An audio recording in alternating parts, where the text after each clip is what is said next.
नमस्कार दोस्तों, कैसे हैं आप लोग। उम्मीद करता हूं सभी स्वस्थ होंगे और मस्त होंगे। स्वागत है आपका गौतम सीटेड क्लासेस में। तो चलिए दोस्तों, बिना समय बर्बाद किए आज की क्लास पे आ जाते हैं। आज जो हमारी क्लास होगी वो ईवीएस पैडाई क्लास होगी। क्वेश्चन नंबर 30 तक, 16 से लेकर 30 तक ये हमारी पैडाई की सेकंड क्लास है। और जैसा कि आप यहाँ देख पा रहे हैं, positive and negative pedagogy solve करने की सबसे आसान ट्रिक। तो गौतम सीटेड क्लासेस में आपको यही मिलेगा। मेरा पूरा जोर नेगेटिव और पॉजिटिव पे ही होता है। इसी से मैं सीडी एंड पैडा के 90 नंबर ऐसे करवा दूंगा कि 85 तो आपके आने ही आने हैं। तो चलिए देखते हैं कैसे आएंगे। आज का क्वेश्चन नंबर 1, और जिन बच्चों के पास पीडीएफ है वो निकाल लो। क्वेश्चन नंबर 16, प्राथमिक स्तर पर पर्यावरण अध्ययन के शिक्षण में कहानियों और कविताओं का प्रभावी ढंग से प्रयोग किया जा सकता है। पर्यावरण अध्ययन में इनके उपयोग का मुख्य उद्देश्य क्या है। अब देखो, क्लास के अंदर अगर आप किसी चीज़ का प्रयोग कर रहे हो तो वो प्रयोग क्यों कर रहे हो, उसका उद्देश्य कैसा होना चाहिए। उसका उद्देश्य पॉजिटिव होना चाहिए। तो हमें क्या निकालना है, पॉजिटिव। चलिए देखते हैं। पहला, कक्षा की विविधता की पूर्ति। बिल्कुल, विविध जो शब्द है ये पॉजिटिव है, यानी कि आपकी क्लास के अंदर अलग अलग तरह के बच्चे होंगे। हो सकता है कुछ बच्चों को कहानियाँ पसंद हो, किसी को कविता पसंद हो, किसी को नाटक पसंद हो, किसी को खेल पसंद हो। तो कहानियाँ और कविताओं का प्रभावी ढंग से प्रयोग करने का मतलब है कि कहानियों को आप खेल के रूप में भी सिखा सकते हो, उनका कोई प्ले करवा सकते हो। तो मतलब अलग अलग तरह की चीज़ करवानी है आपको। क्यों? क्योंकि कक्षा में विविधता होती है, उसकी पूर्ति टीचर को करनी पड़ेगी। दूसरा, सीखने के लिए संदर्भगत वातावरण प्रदान करना। संदर्भगत कहीं भी आया पॉजिटिव कर देना। तीसरा देखेंगे, पाठों को आनंददायक बनाना। देखो, जो कविता और कहानियाँ होती हैं उनका एक उद्देश्य ये भी होता है कि क्लास में बच्चा कुछ आनंदित महसूस करे। लेकिन अगर सिर्फ आनंद ही आनंद महसूस कर रहा है और पढ़ाई नहीं हो रही है तो उस कविता पाठ का या कहानी सुनाने का कोई फ़ायदा नहीं है। अगर आनंद के साथ, मज़े के साथ लर्निंग भी ऐड हो जाए तो फिर वो पॉजिटिव हो जाता है। अगर सिर्फ आनंद है तो नेगेटिव रहेगा। तीसरा देखेंगे, भाषिक कौशलों को बढ़ावा देना। तो चलो, एक हाथ जो भाषा के कौशल होते हैं 4 मैंने बताए हैं। लिसनिंग, पहला स्पीकिंग, दूसरा रीडिंग और राइटिंग। ये 4 भाषा के कौशल होते हैं, इनको बढ़ावा देना। तो देखो, ये भी कुछ कुछ ठीक लग रहा है, लेकिन ये दोनों तो पूरी तरह से ठीक हैं, पूरी तरह से पॉजिटिव हैं। तो ऐसे ही क्वेश्चन सीटेट में आते हैं जहाँ पर ऐसा लगता है कि चारों के चारे ऑप्शन हैं और चारों में से हमें फिर बेस्ट निकालना पड़ता है। तो नेगेटिव पॉजिटिव से इतना हो जाता है कि आप चारों में ना अटक के 1 या 2 में अटकेंगे। देखिए, जैसे आनंददायक सिर्फ अकेला आया तो ये नेगेटिव हो गया, इसको हटा दिया। भाषिक कौशल, एक चीज़ तो ये समझ लेना कि हाँ ईवीएस की पैदा हो रही है, भाषिक कौशलों की तो बात नहीं होनी चाहिए। तो ये भी कुछ कुछ हो सकता है, बिल्कुल तो नहीं होगा। तो देखो, 2 तो हम छोड़ ही देते हैं। अब बचा पहला और दूसरा, कक्षा की विविधता की पूर्ति और सीखने के लिए संदर्भगत वातावरण प्रदान करना। तो देखो, जब आप 2 क्वेश्चनों में फंस जाओ तो आपको क्या करना है, आपको देखना है कि ज़्यादा विस्तार कहाँ है, बच्चे का भला कहाँ हो रहा है, बच्चा कहाँ ज़्यादा सीख रहा है, बच्चा कंफर्टेबल कहाँ फील कर रहा है, उसको लचीलापन कहाँ मिल रहा है। तो देखते हैं, विस्तार देखेंगे सबसे पहले। कक्षा की विविधता की पूर्ति, यानी कक्षा में जो अलग अलग तरह के बच्चे हैं उनकी पूर्ति करना। अच्छा, दूसरा क्या है, सीखने के लिए संदर्भगत वातावरण प्रदान करना। देखो, विविधता की पूर्ति तो ठीक है, लेकिन संदर्भ जो होता है ना, ये सबसे ज़्यादा पॉजिटिव। पहले तो ये समझ लो। आंसर तो आपको देख के यही लगा देना था कि संदर्भ आ गया तो यही आंसर है, आंसर भी यही है, लेकिन उसको समझ भी लो। संदर्भगत वातावरण का मतलब होता है, आपने देखा होगा कई बार कि हम कुछ बुक्स पढ़ते हैं। आप कभी विकिपीडिया पे जाइए गूगल में, तो उसके नीचे लिखा होता है संदर्भ या रेफरेंसेस। जब आप उसको खोलेंगे तो आप देखेंगे कि जो चीज़ आप पढ़ना चाह रहे थे, जो चीज़ आप खोज रहे थे, उसी से संबंधित चीज़ें आपको संदर्भ में मिलेंगी। यानी कहने का मतलब ये है कि क्लास में भी आप उसी तरह का वातावरण दो जिस तरह से बच्चा सीख जाए। आप बच्चे को जो चीज़ सिखाना चाहते हो ऐसा वातावरण उत्पन्न कर दो। अब जब पूरा वातावरण ही इस तरह का हो जाएगा तो फिर यहाँ विस्तार मिलेगा। वातावरण का तो मतलब ये हो गया ना, उसके चारों तरफ का जितना भी कुछ था। तो जब संदर्भगत वातावरण है तो विविधता की पूर्ति तो उसके अंदर खुद ही हो जाएगी। तो ये ऑप्शन जो है आपका बेस्ट है। ये आपको नेगेटिव पॉजिटिव से पता चला।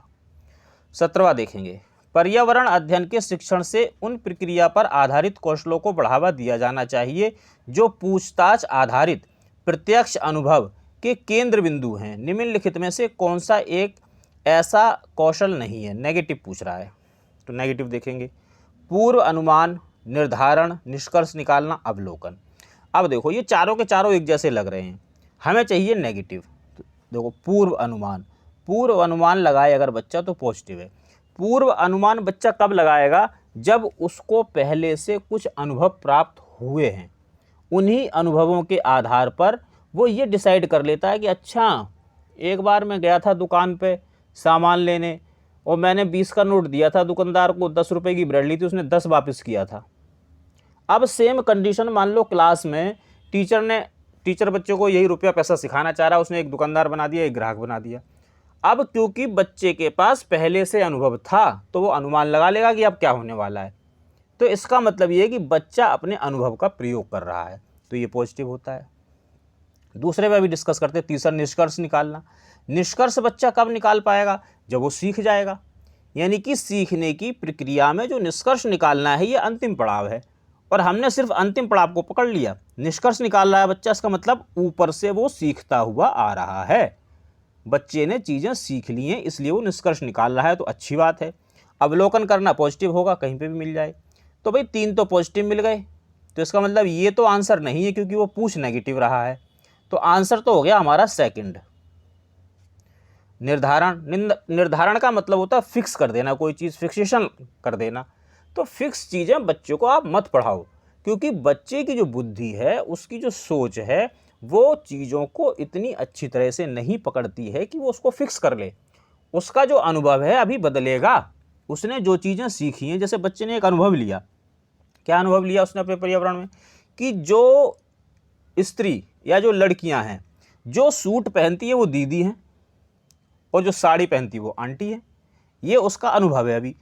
और वो हर सूट पहनने वाली लड़की को दीदी बोलता है और हर साड़ी पहनने वाली लड़की को आंटी बोलता है, चाहे वो लड़की हो चाहे वो औरत हो, उससे मतलब नहीं है उसे। लेकिन उसने अपने अनुभव से ये सीखा कि सूट यानी कि दीदी, साड़ी यानी कि आंटी। लेकिन ये अनुभव अभी बदलेगा, चेंज होगा जैसे जैसे बच्चा बड़ा होगा। तो उसको कोई चीज़ फिक्स मत करवाओ, निर्धारण नहीं कि फिक्स मत कर दो हाँ भी ऐसा ही होगा। अभी अनुभव को बदलना है, ठीक होना है, तो इसलिए ये नेगेटिव है। अगला देखेंगे।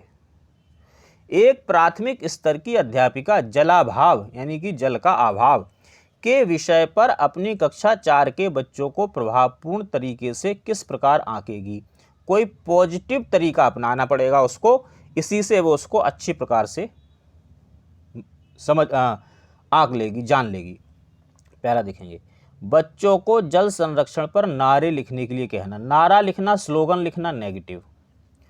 उपरोक्त विषय पर एक लिखित परीक्षा, कहीं भी आ जाए नेगेटिव कर देना, परीक्षा का आयोजन करना। यह पता करके कि उन्होंने अपने दैनिक जीवन में जल की बचत कैसे प्रारंभ की। दैनिक कहीं भी आए उसको पॉजिटिव करना। जल संरक्षण पर पोस्टर बनाने की विधि का आयोजन, पोस्टर बनाना नेगेटिव। देखिए वैसे तो इसमें कुछ नेगेटिव नहीं है, ये क्रियाएं जो हो रही हैं, लेकिन क्या है कि इनका वेटेज है। जैसे नारे लिखवाने में हो सकता है बच्चा 10% सीखे, 20% उसका वेटेज हो। परीक्षा से हो सकता है बच्चा 50% सीखे। पोस्टर बनाने से बच्चा हो सकता है 35% सीखे। एक वेटेज का हिसाब है। लेकिन जो उसके दैनिक जीवन में जो चीज़ें हो रही हैं, जिनको वो खुद अनुभव कर रहा है, वो अपने जीवन में पानी को कैसे बचा सकता है अनुभव करके, उसका प्रयोग करके, इसका वेटेज सबसे ज़्यादा है। क्यों है? क्योंकि बच्चा खुद कर रहा है। तो जिसका वेटेज सबसे ज़्यादा होगा वो पॉजिटिव होगा। अब ये पता कैसे चलेगा सबसे ज़्यादा वेटेज किसका है? ये जो नेगेटिव पॉजिटिव है, जिनको मैं नेगेटिव या पॉजिटिव बताता हूँ वो बताएंगे। इसको नेगेटिव कर दिया क्योंकि ये 100% नहीं दे रहा, ये भी 100% नहीं दे रहा, ये भी 100% नहीं दे रहा। 100% कौन देगा? बच्चे का अनुभव। तो ये पॉजिटिव और पॉजिटिव ही पूछ रहा था, थर्ड को आंसर करेंगे। 19, प्राथमिक स्तर पर पर्यावरण अध्ययन में समुदाय सीखने सिखाने का एक महत्वपूर्ण संसाधन है। क्यों भाई? कुछ पॉजिटिव चीज़ उसमें होगी, इसीलिए तो है।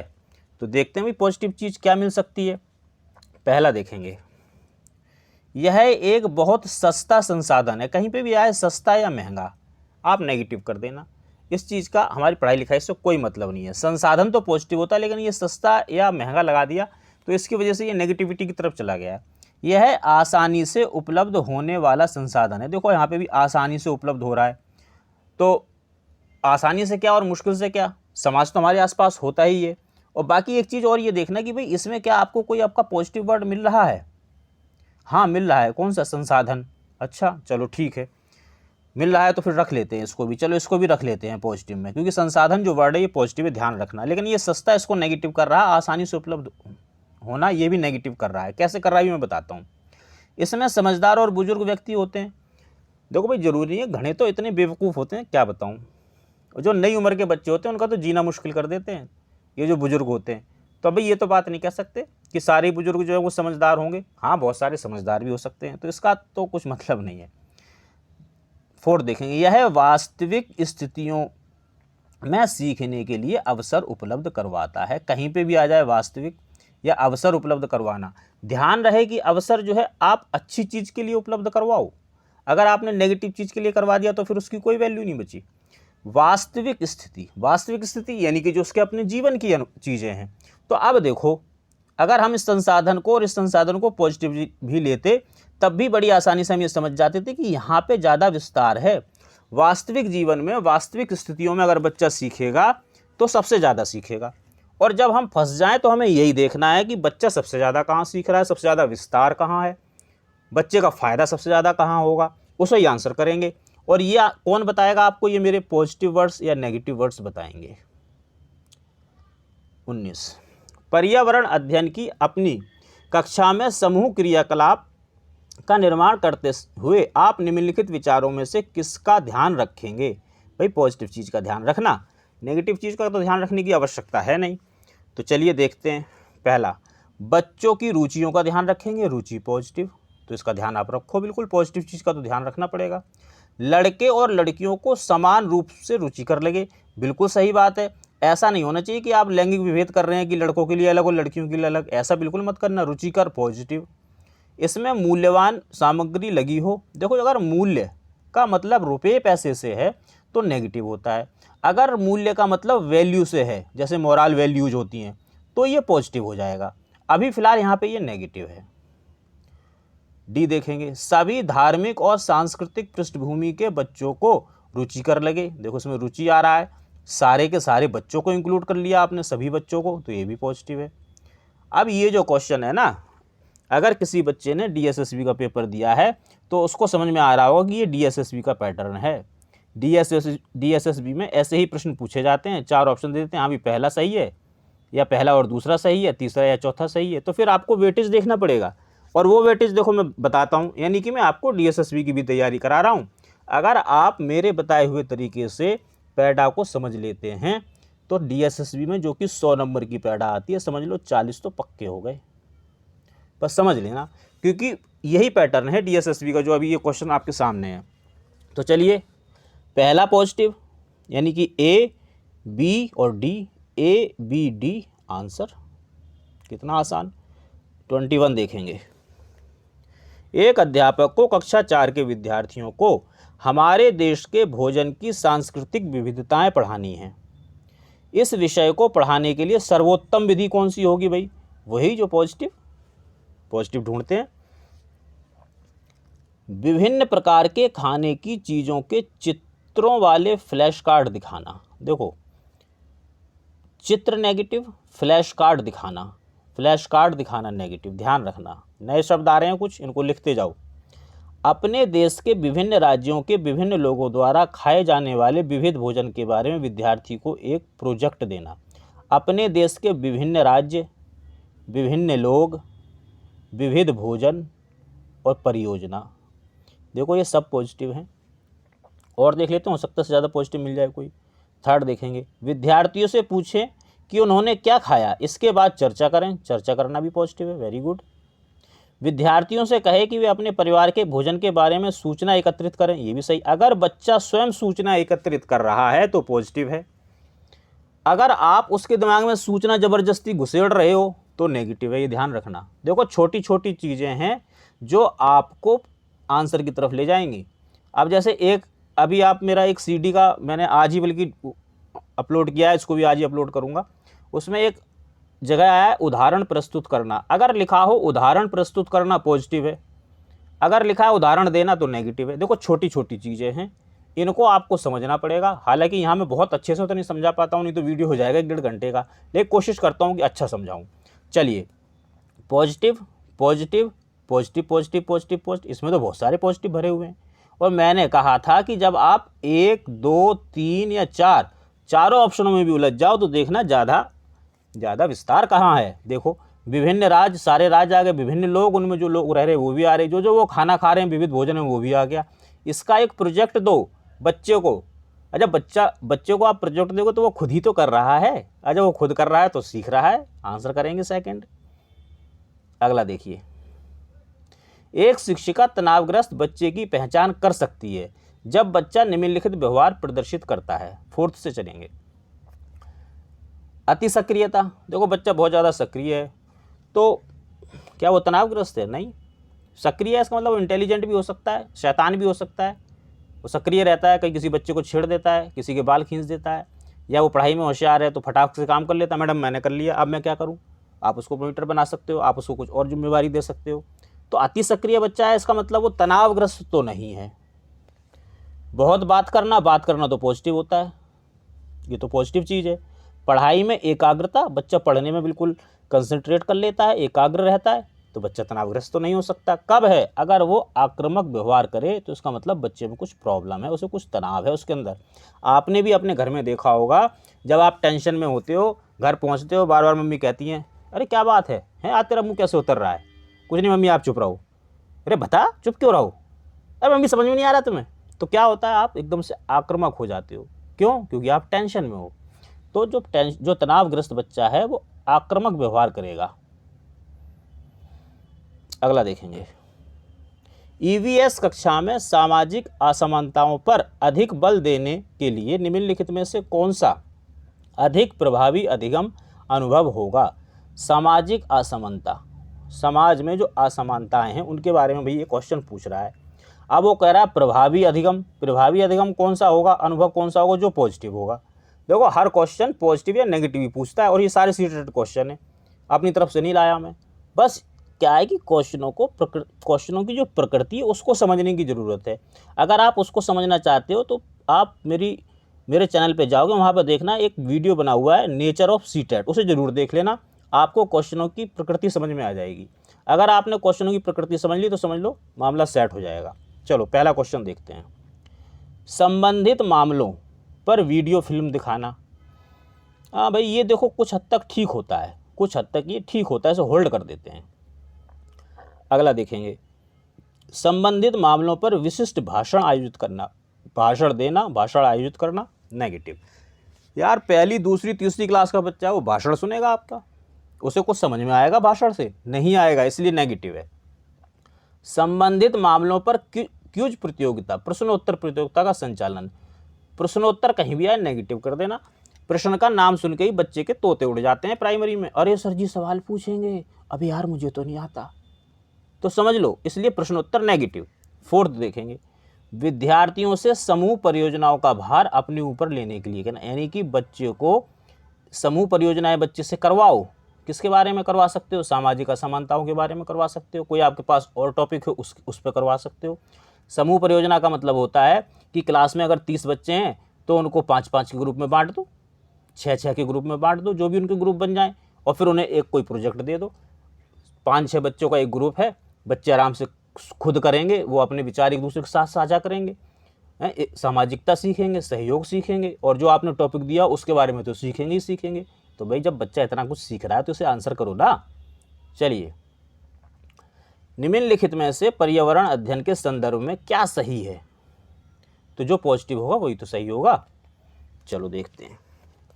पर्यावरण अध्ययन एक विषय है जो कक्षा 1 से 5 तक की कक्षाओं में पढ़ाया जाता है। ठीक बात है, ये पढ़ाया तो जाता है, पर समस्या क्या है ये भी अभी समझाता हूँ मैं, इसको होल्ड पर रखो। 1 व 2 की कक्षाओं के लिए भाषा और गणित के माध्यम से पर्यावरण अध्ययन पढ़ाया जाता है। हाँ, ये भी कुछ कुछ ठीक है, थोड़ा इसको भी होल्ड कर देते हैं। और आगे देखते हैं, 2, 3 और 4 की कक्षाओं के लिए पर्यावरण अध्ययन से जुड़े मुद्दों को भाषा और गणित के माध्यम से पढ़ाया जाता है। कौन सा है भाई? दूसरी, तीसरी और चौथी। भाई पांचवी कहाँ गई? पांचवी तो उन्होंने छोड़ दी, तो भाई तुम भी छोड़ दो। दूसरा, चौथा, कक्षा 1, 2 तक की कक्षाओं के लिए पर्यावरण अध्ययन से जुड़े मुद्दे विज्ञान और सामाजिक विज्ञान के द्वारा पढ़ाए। विज्ञान तो पढ़ाया ही नहीं जाता प्राइमरी में, नेगेटिव करो, इसको भी छोड़ दो। अब रह गए 2। अब इन 2 से हमें आंसर निकालना है। देखो पहले में इन्होंने 5वीं क्लास छोड़ दी, पहली भी छोड़ दी, और पहली और दूसरी में विज्ञान 5वीं तक भी विज्ञान नहीं पढ़ाई जाती है, तो भी इसको भी छोड़ो।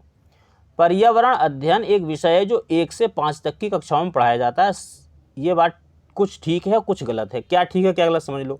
1 से 5 तक पढ़ाया तो जाता है, लेकिन पहली और दूसरी कक्षा में पर्यावरण अध्ययन की किताब ही नहीं होती है।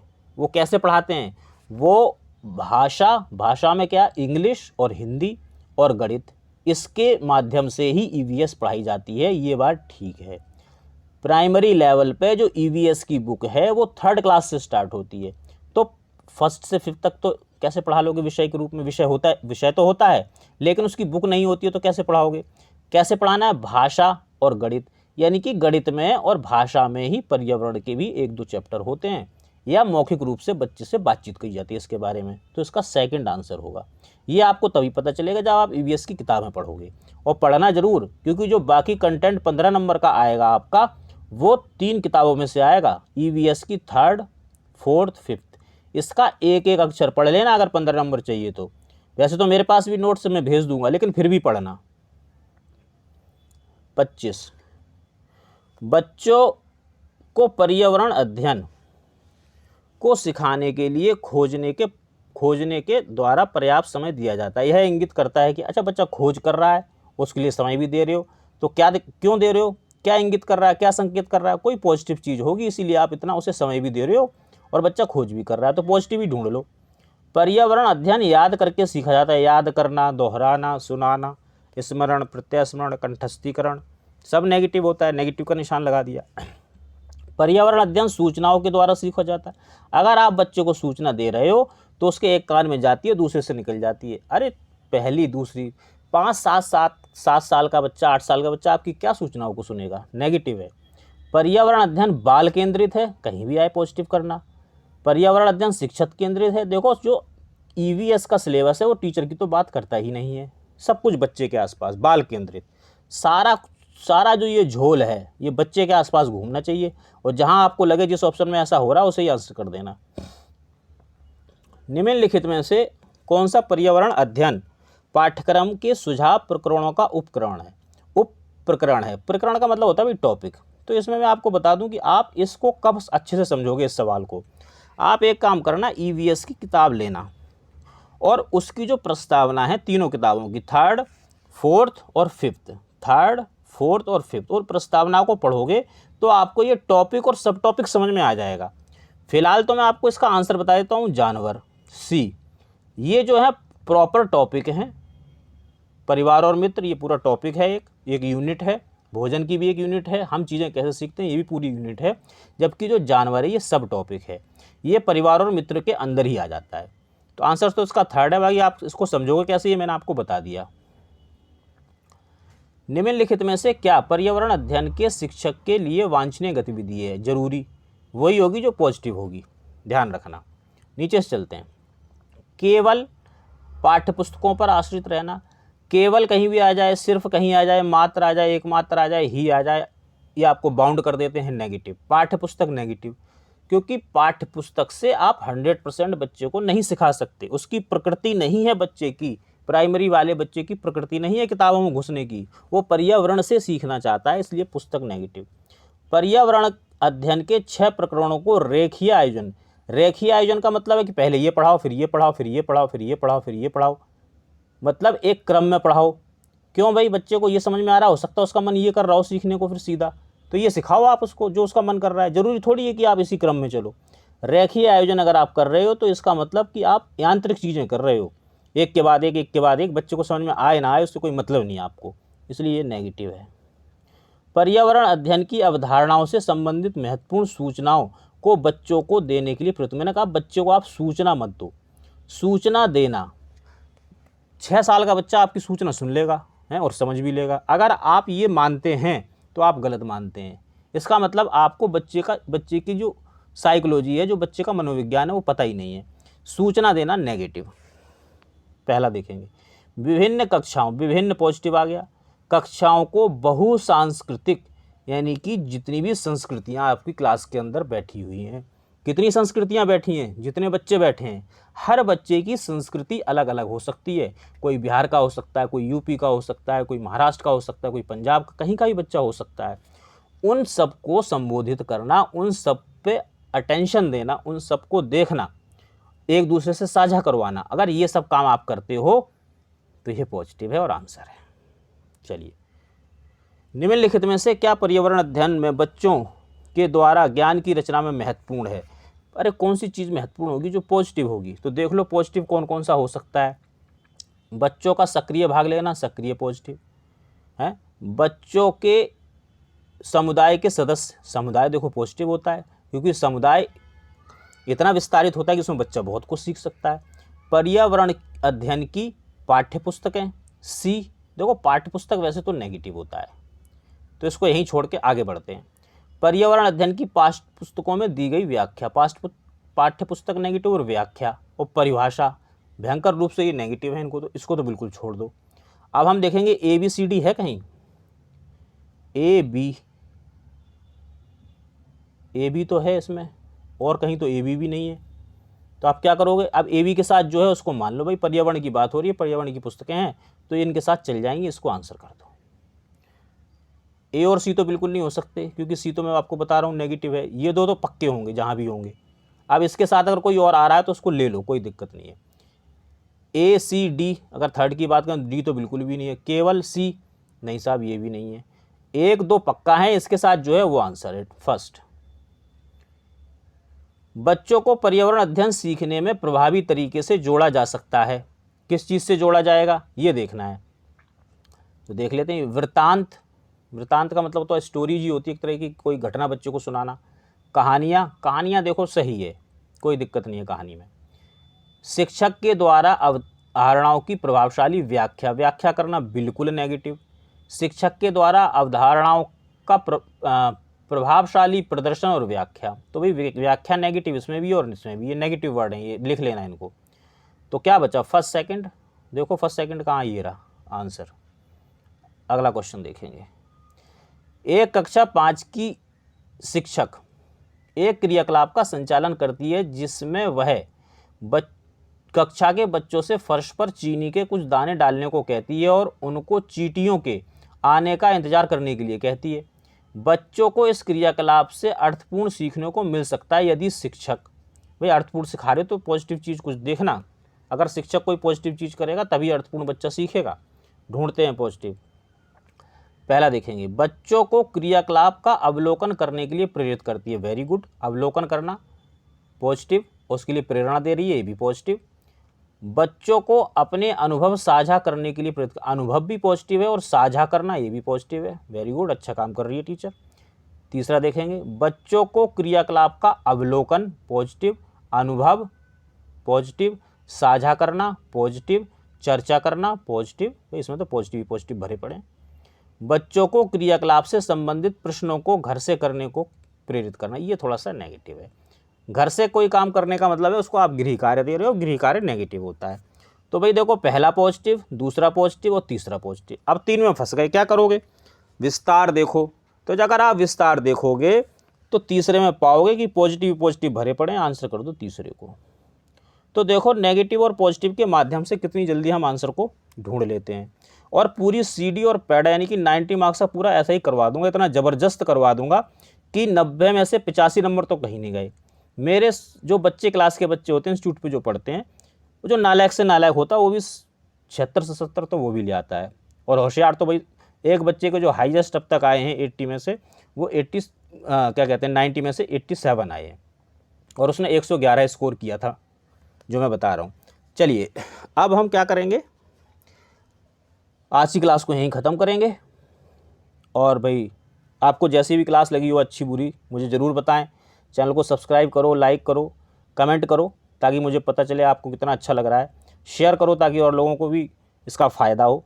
और कोई नोट्स पीडीएफ वगैरह अगर आपको चाहिए, अगर आप नोट्स या पीडीएफ ले लेते हैं तो आपको फ़ायदा ये रहेगा कि आप अपने नोट्स निकालो और जैसे मेरी क्लास चलती है उस जैसे जैसे बताता हूँ वैसे वैसे करते जाओ, तो वो आपके नोट्स तैयार हो जाएंगे। आपको अलग से थ्योरी वगैरह नहीं सीखनी पड़ेगी। और देखो थ्योरी तो आपने पढ़ी है जब आपने कोर्स किया है, और जिन टीचरों ने वो थ्योरी पढ़ाई है ना, वो बहुत ही अनुभवी टीचर थे, तो उनसे अच्छी कोई नहीं पढ़ा सकता आपको। लेकिन थ्योरी से काम नहीं चलेगा, थोड़ा हमें अलग मेथड का प्रयोग करना पड़ेगा, कुछ थोड़ा सा हमें क्रिएटिव करना पड़ेगा। और जो ये गौतम सीटेट क्लासेस है, ये आपको क्रिएटिव ही बना रहा है।